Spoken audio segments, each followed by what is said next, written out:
Hi, and welcome to the Communicator webinars. Today's topic is a diverse audience in a changing world. The Communicator webinars are designed to equip mission communicators to tell God's story. It's learning from more experienced mission communicators who will be addressing topics about current challenges and best practices in corporate communications for mission organizations. Leitmotif, the organization sponsoring this webinar series, is a ministry that helps other ministries effectively tell their part in God's story so that they can invite others to participate with them in God's mission. If you want to learn more about Leitmotif, you can find us online at leitmotif.org. And my name is Heather Pubels. I'm our webinar host today. I served as a communication leader for about 2 decades with Wycliffe Bible Translators and the Wycliffe Global Alliance. I lived in 4 countries and traveled in around 50. And in October 2018, I started Leitmotif so that I could serve multiple organizations.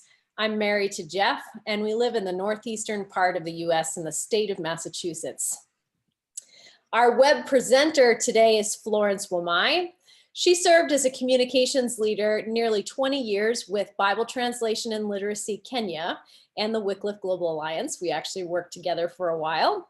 She serves on the board of Wycliffe USA, and together with her husband Victor and their 3 children, they recently moved to New Jersey, also in the northeastern part of the US, where they are residing now. So Florence, thank you very much for joining us today.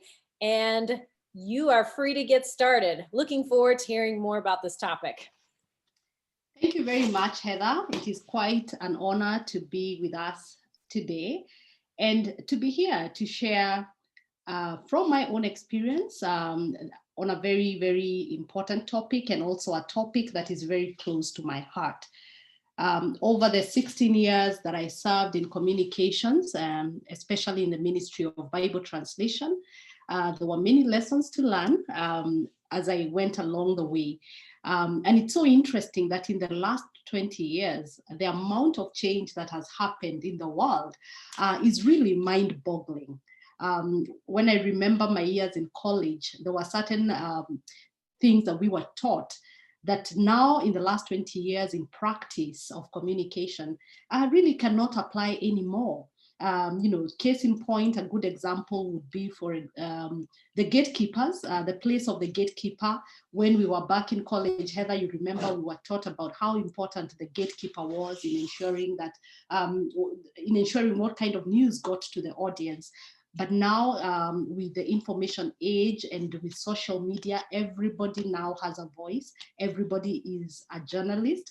News can be broken today, right now here in New Jersey, and it will be read and broken to everybody at the same time without any form of editing, any form of checking around the world. And it will be seen in Syria, it will be seen in Lebanon, in Kenya, in everywhere in the world at the same time. And all I need to do is to use my mobile phone to disperse that kind of information. And so the world has changed. And because of that, this idea of how diverse and how much our audience is changing in this changing world, our audience is changing together with the world, then it becomes a very, very key topic to discuss, and especially in the area of missions, because as missionaries and as people that are telling the world of what God is doing in the different parts of the world, we have a very, very big responsibility. At the end of the day, communicators in missions, our key responsibility is to ensure that the global church is aware of the movement of God, because we are all involved in the mission of God, and our work is to tell the world what God is doing around the world. And the church needs to be aware so that they can know how they can get involved, how much more they can do, or how much more they can give towards the mission of God in the world. And so the big question always for any communicator, after we have determined what our message is, I think the next most important is to understand who our audience is. And the big question that we always ask as communicators is, who is my audience? And for you who's listening to me today, I'd like to ask you, are you totally aware of who your audience is? And for the case of this webinar, because it's a very short one, we can only say so much. There's so much to say about audiences. But in this case, as Heather has already pointed out, we'll be talking about our diverse audience in a very, very fast changing world. We must remember that, of course, our audience today, because like I said before, information is spreading very, very fast.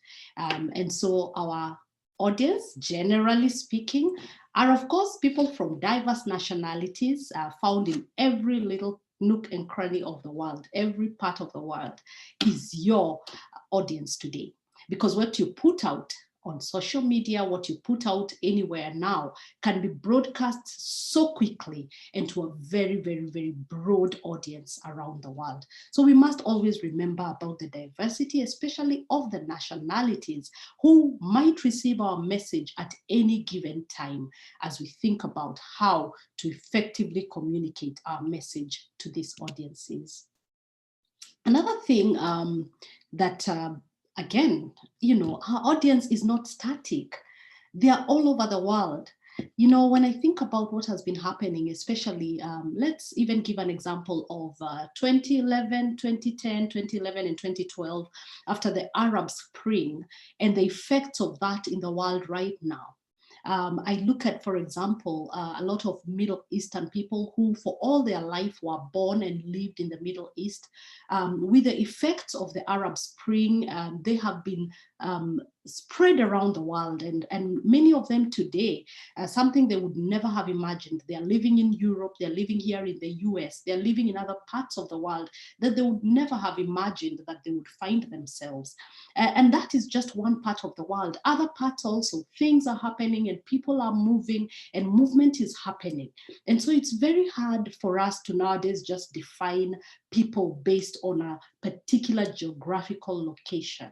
People are everywhere, moving every day, being influenced differently by different environments. And this is something that we must constantly remind ourselves, so that as you choose the words to use, as you choose how to say certain things and to pass certain messages, you must remember that there's so much that is happening and so much movement of individuals around the world for different reasons that we can no longer think of people as being in only one space at any given time. Again, so much happening also, it could be religious, in the religious sphere. So much is happening over there. I have talked about the political situation of the world. So many refugees now, so much movement of people trying to cross from one place to another. So much political unrest, even in nations that would not have imagined certain things happening in those nations. But there is so much happening. And in fact, sometimes when you just sit down and watch the news, you will be surprised about the amount of activity that is happening around the world. And unfortunately, a lot of this stuff is not necessarily very good news, but then there's also many other good things that are happening around the world. And so our audience are being influenced by all these happenings, whatever they might be, wherever they might be. And so again, we're talking about audience, we're talking about thinking about them and what is happening to them, where they are they to be found. Another thing about our audience is that they are overloaded with information. I mean, the amount of information that is out there today is just mind-boggling. And all these audiences, even the ones that sometimes, would like to hear our message, They may not be able to hear our message because there's so much that is coming to them. When you open your phone every morning, a lot of people nowadays, they just reach out for their phone early in the morning. The first thing they do is look at their phone, and there's so much information that is getting to our audiences, or to the people we perceive to be our audiences. Again, different ways that this information is coming to them. Tweets are coming, one tweet per minute, per second. There's a tweet happening everywhere. Emails, everywhere. Phones, everywhere there's a message happening at any given time. I could never, ever overemphasize that. Of course, as we continue to think about our audience, we also must remember that they belong in different generations. And because our audiences then belong in different generations, it means that the way they understand and hear, first of all, what they hear sometimes may be different. If you tell a baby boomer something, it might be different from the way they hear it and understand it from the way a millennial does. And the things that interest these individuals also are very different.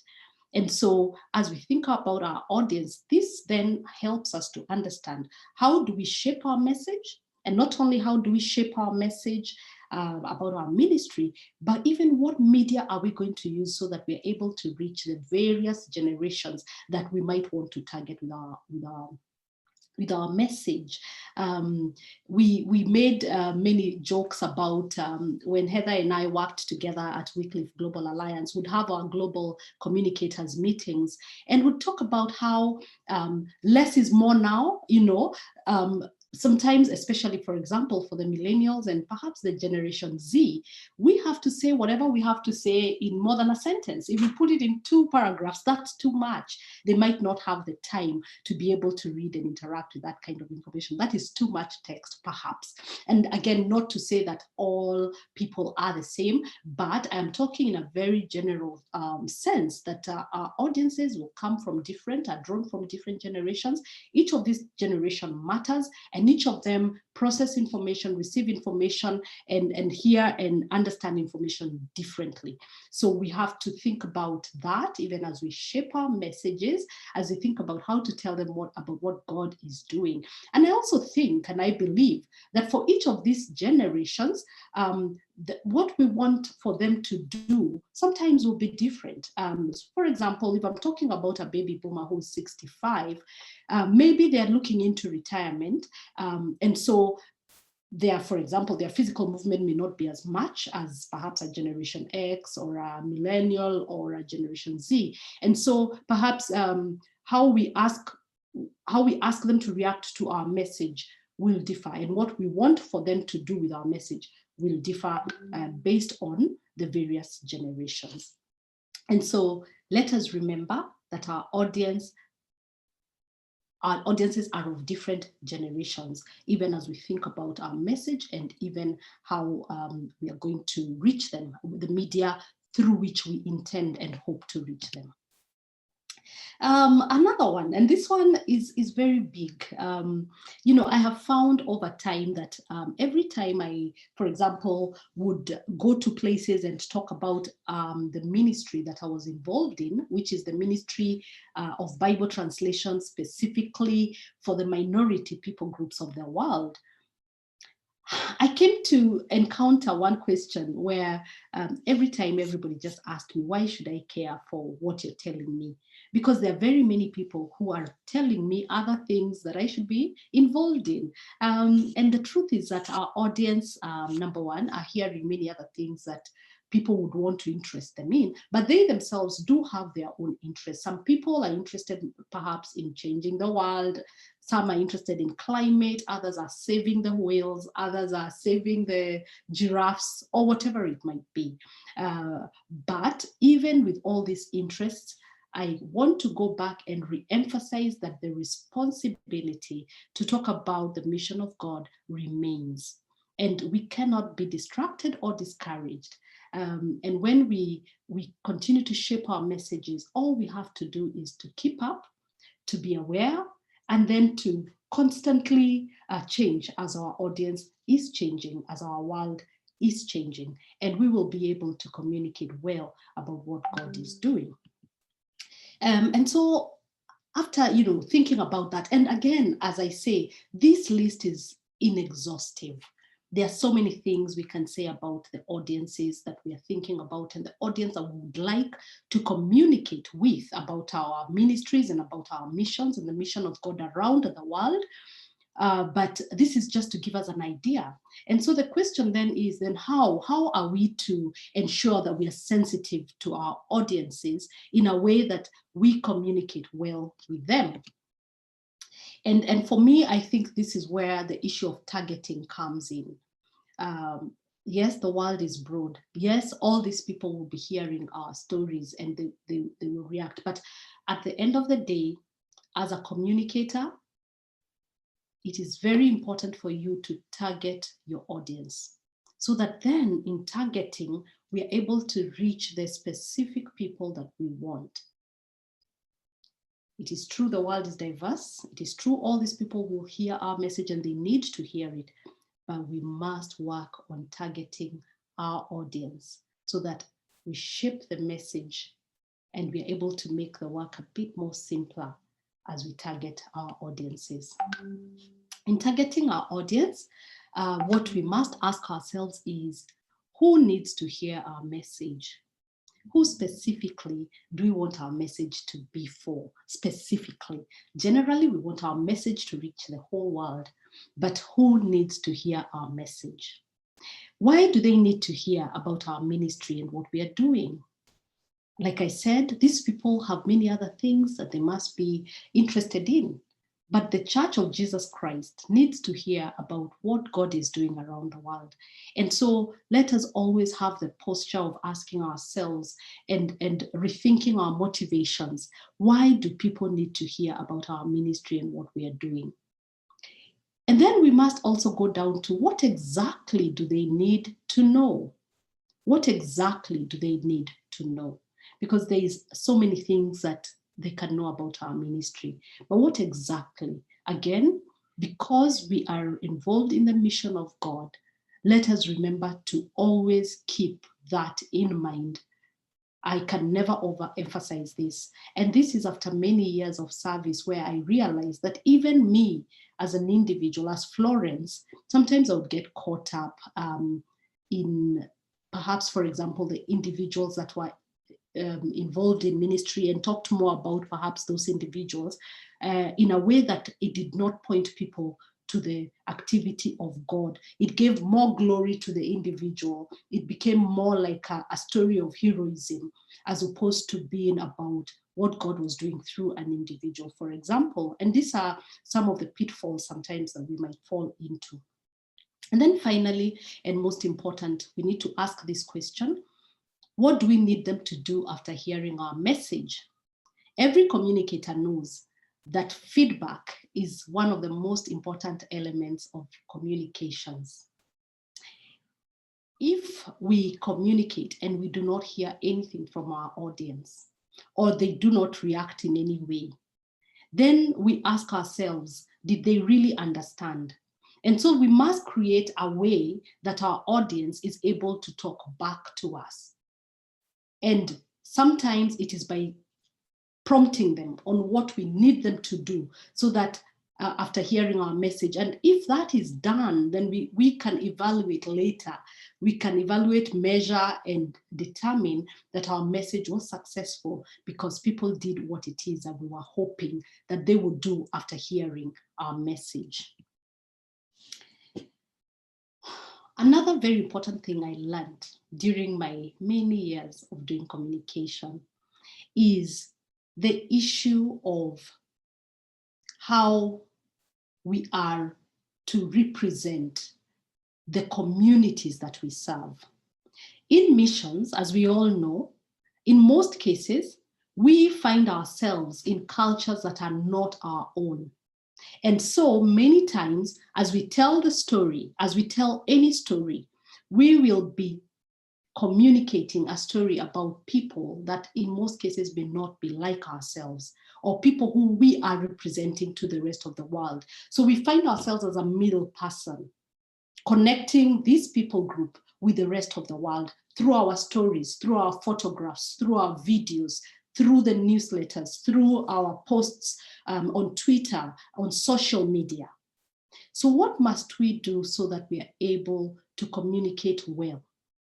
Number one, and these are lessons that I have learned in the last few years, very, very key and very important, and which affected even our work, my work and the work of my colleagues, especially like I've said with Wycliffe Global Alliance. We must always remain respectful of the cultures represented in our stories. And we must always stay away from stereotypes or any negative connotations. We do not want to find ourselves describing people from a stereotypical perspective or any negative connotations. Sometimes it calls for us to even stay away from certain words. I remember for us, there were certain words that we had to strike off completely. Words that may be demeaning to our community, for example. We said that in our stories, we must honor the community. We must honor the people for whom we are representing to the rest of the world. Number two, we must be careful to check facts from different sources so that there is not a discrepancy. And this is the thing. Sometimes you might want to tell a story, you get into a community that your missions organization is serving, and you get very excited about a story that somebody wants to tell you. And very quickly, and I have been a victim, I have done this myself, you quickly jump on the story and want to tell the story, but then you don't realize and remember, you may not realize or remember, and that is something that happened to me severally, that this is just one perspective of the story. And sometimes in telling a story that I did not check different facts and from different sources and verified the facts, I may have misrepresented the community or told a story that was not necessarily truthful or should not have gone out in the first place. So let's be careful to check facts and be sure that we are not just giving one perspective of the story. Another tip that I learned is to always tell the truth, but give the whole story, not just a one-sided biased view.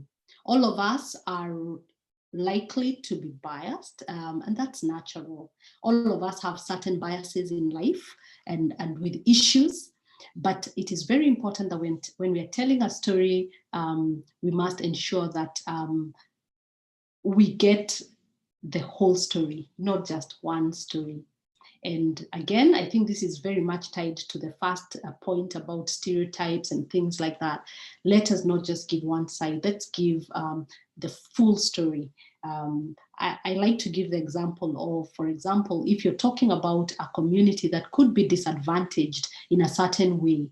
For example, they might not have water, and you want to talk about the fact that they do not have water.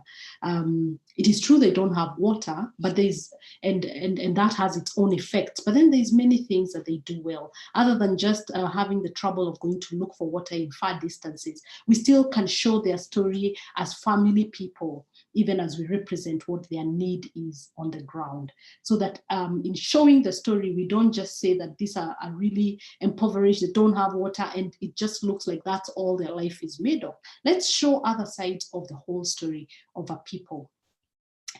And finally, and most important, is that we must always seek to showcase what God is doing, so that we can inspire and stir the desire for involvement in God's mission. At the end of the day, our audience needs to be pointed to Christ. So let us tell the story well. And I think when you use these tips and many others that time does not allow us to talk about, and others that you yourself have learned on the ground, you will realize that we will be able to tell this story beautifully. We will be honoring our audiences. We'll be honoring the people that we serve or that we're serving with, or the people whose story we are telling to the rest of the world.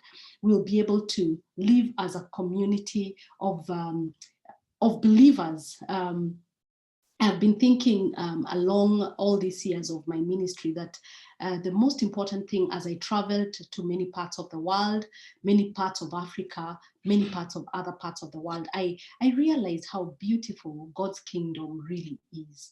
And at the end of the day, we want to increase God's kingdom here on earth. We want God to be glorified through the stories that we tell. And most of all, we want to let the church know what God is doing and to invite them into the mission of God. Because at the end of the day, that is what we are here for.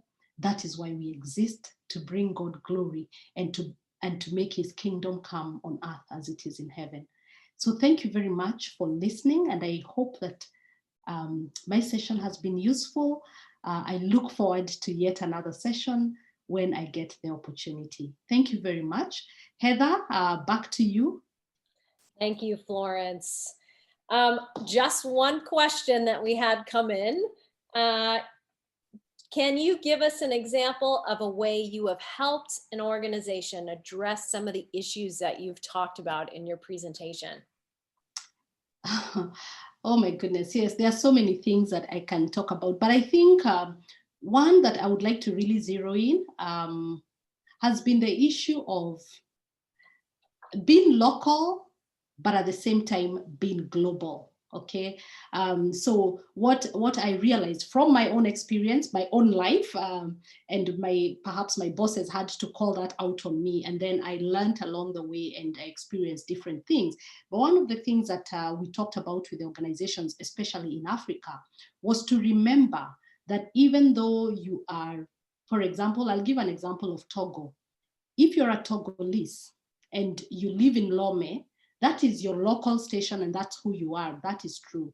But you must remember that your audience is not only in Lome, Togo. Your audience is global. So what are you to do? For example, examples that you use should be examples that could be understood in a more global scale. So don't use examples that only people in Togo, and not even in Togo, only in Lome can understand. Use examples that will be understood in Lome, understood in Togo, understood in Africa, and even in the broader world. And I found that that is a very good thing. There are certain things such as acronyms, jargon. You know, ministry people have a lot of jargon, and sometimes we forget.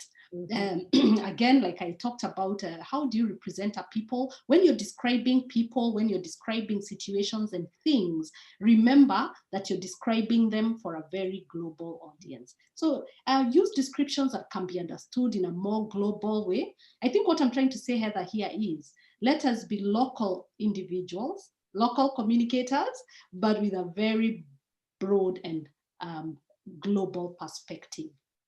Our examples, our ideas, and everything should be broader than just a very narrowed view of where we find ourselves. I hope that is sufficient. And if not, I can give another example if you please. But I think that is one of the ones I have found that runs across the world, actually, not just in Africa. Yes. Yeah, that's great, Florence. I think it is hitting on something really important. And just as I think of it, the acronym thing, the jargon thing, if someone outside of your country or even your own organization has no idea what you're talking about, that's jargon. And yeah, that's true. I'm totally with you. Excellent. Thank you. Well, Florence, thank you very much for joining us today. Can you advance the slide for me to the next one? Excellent. Thank you very much to all of you who joined us for this Communicator webinar on a diverse audience in a changing world. And thank you again, Florence, for presenting this to us. And we hope that you'll come back to watch another one, as we hope to have a number of these available to our Mission Communicator friends. Thank you, everyone. Thank you very much. God bless you all.